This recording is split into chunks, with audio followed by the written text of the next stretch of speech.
बुधवार को रायगंज में आईआरसीटी से मंजूर रेल कोच रेस्टोरेंट का उद्घाटन हुआ। साल 2000 की शुरुआत में रायगंज के उस समय के एमपी प्रियरंजन दास मुंशी ने रायगंज को भारत के नक्शे में खास जगह दिलाने की कोशिश की थी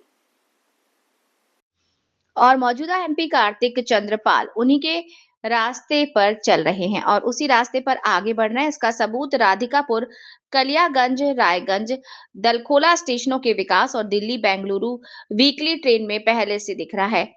आलूवाड़ी स्टेशन पर वंदे भारत एक्सप्रेस का स्टॉपेज और रेलवे से जुड़े दूसरे मामले और आज रायगंज जैसे आम रेलवे स्टेशन पर रेलवे कोच रेस्टोरेंट का उद्घाटन करके एक और कदम आगे बढ़ा। ऑफिशियल उद्घाटन में रायगंज यूनिवर्सिटी के vice chancellor Deepak Kumar Roy, west Dinajpur chamber of commerce के secretary Shankar Kudu, Raiganj merchants association के सेक्रेटरी अतनु बंधु लाहिड़ी समेत कई बड़े लोग शामिल हुए। उत्तर दिनाजपुर से कैमरे पर रामकृष्ण दास के साथ हिमांशु दास की रिपोर्ट।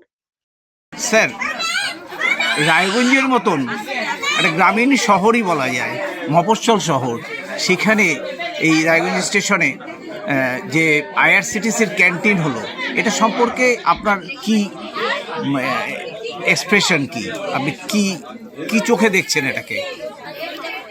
ভারতীয় রেল বিভিন্নভাবে বিভিন্ন স্টেশনে রেল কোচ রেস্টুরেন্ট খোলার চেষ্টা করছে।